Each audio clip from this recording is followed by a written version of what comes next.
There are 5 different types of angle relationships that we're going to talk about. And these are, I'm sure you've seen them before, so I'm just going to refresh your memory. But let's talk about vertex angles first. The vertex angles is kind of my favorite. Do you remember when you were little and you would like write your name in paint? And then your teacher would say, okay, fold it over in half, and then it would come up and it would be a reflection. I'm doing that wrong on the other side, and it kind of looked like that when you folded it. Well, it's the same thing with vertical angles. If you wrote out the word vertical and you flipped it, just like that, although this is worse, look at this V and this V. Those are vertical angles. Okay, so if you think about this V and this V, they're reflections of each other. And if they're reflections of each other, and I wrote that and I folded it over, this angle would be the exact same as this angle. So if I wanted to give these names, 1, 2, 3, and 4, you have 2 sets of vertical angles.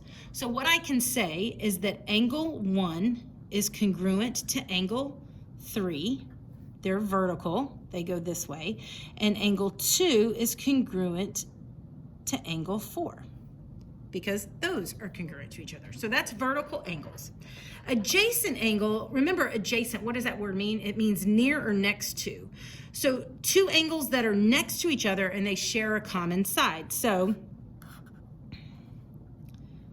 here's an example. 1 and 2, those could be adjacent because they share this side and they share that vertex there. A linear pair just means that it forms a line. So it basically forms a straight angle. It's 2 angles that are adjacent and supplementary.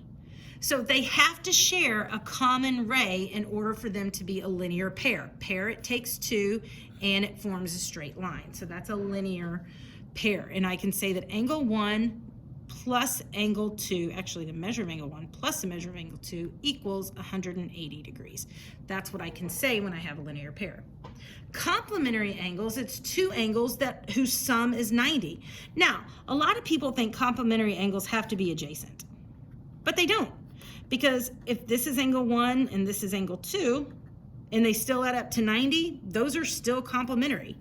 And this is complementary, it's just a right angle is 90 degrees, so I can look at that and see that angle 1 plus angle 2 is 90. So I can say the measure of angle 1 plus the measure of angle 2 is going to equal 90 degrees. That's what I can say about complementary angles. Supplementary angles, again, they don't have to be adjacent to each other. So you can say that this is 135 and this is 45 degrees. They're supplementary. They form 180 degrees, but they don't necessarily have to be adjacent to each other. As long as they add up to 180 degrees, it's okay. So 135 plus 45 equals 180 degrees. So those are my angle relationships. That's the vocabulary, very, very important words to know. Let's take a look and just go through some examples together. So angle 1 and angle 2, actually you're gonna pause this video and real quickly identify what these are. And sometimes it can be more than one checkbox. Okay, so hopefully you pause and we're back. So number 1 is gonna be vertical. They're not adjacent, they're not complementary, supplementary. Number 2, those are going to be adjacent to each other because they share a common ray, and they're complementary. Because if this is 90, this is 90, so angles 1 and 2 add up to 90 degrees. Number 3, 1 and 2, those are adjacent. They're not vertical, they're not complementary. They're a supplementary pair. They're supplementary because they add up to 180, and they're a linear pair because they form a straight line and are supplementary. If you look at number 4, I know that they are adjacent to each other. They're not vertical. We don't know if they're complementary. They're definitely not supplementary, and they don't form a straight line. So you can just hit adjacent. All right, look at number 5. So angles 1 and angle 2. So those are going to be vertical angles. If you look, they share that common V. So they're vertical angles. I do know that they are complementary in this case because they add up. So if these are the same and these are the same, that's going to be 45 and 45. So you know that that's 45 and 45 because they're the same. So if that's 45, that's 45, and they add up to 90 degrees, so they are going to be complementary as well. If you look at number 6, they are vertical, and again, if this is 90 degrees, this is 90 degrees. We know they're vertical, so they're equal, so if you added 90 and 90, that would give you supplementary. Okay, all right. Now, how would you do it using algebra? Well, it's the same thing. Let's just jump to number 9. If angle 1 and angle 2 form a linear pair, if the measure of angle 1 is 113, the measure of angle 2 is going to be 180 minus 113, and 180 minus 113 is 67. So that's going to be 67 degrees.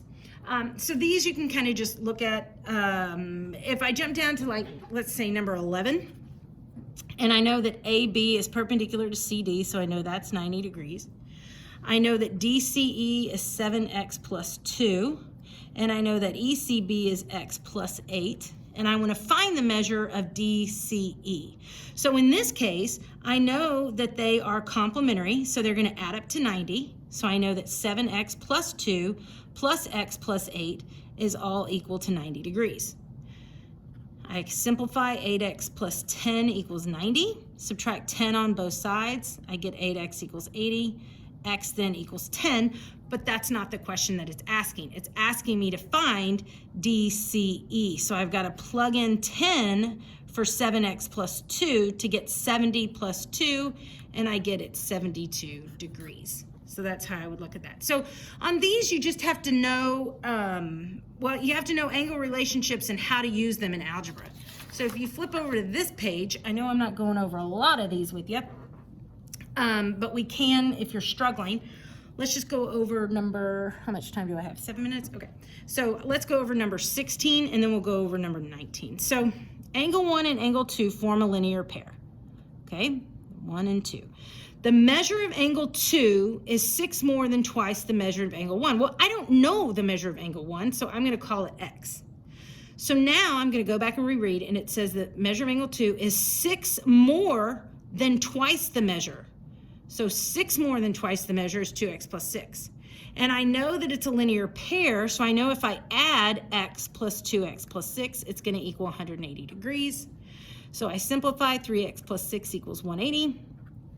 Subtract 6 on both sides to get 3x equals 174. When I divide both sides by 3, 3 goes into 17 5 whole times with 2 left over. 3 goes into 24, 8. So my x value is 58, but that's not what it's asking me.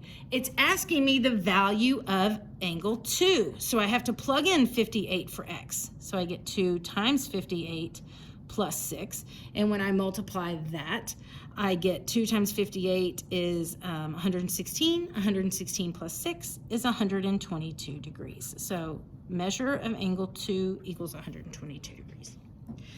All right, let's take a look at number 19.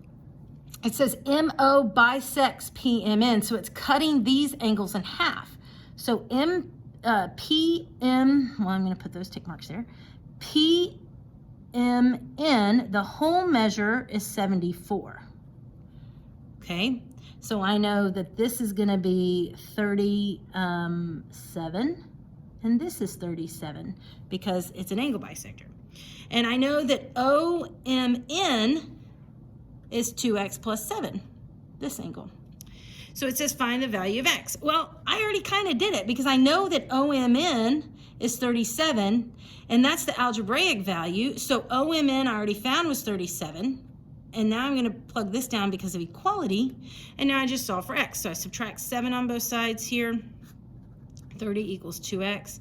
X then equals 15. And all it wants me to find is x. So I don't need to go back and find the value of any other angle, just x. So that's how this algebra works with angle relationships.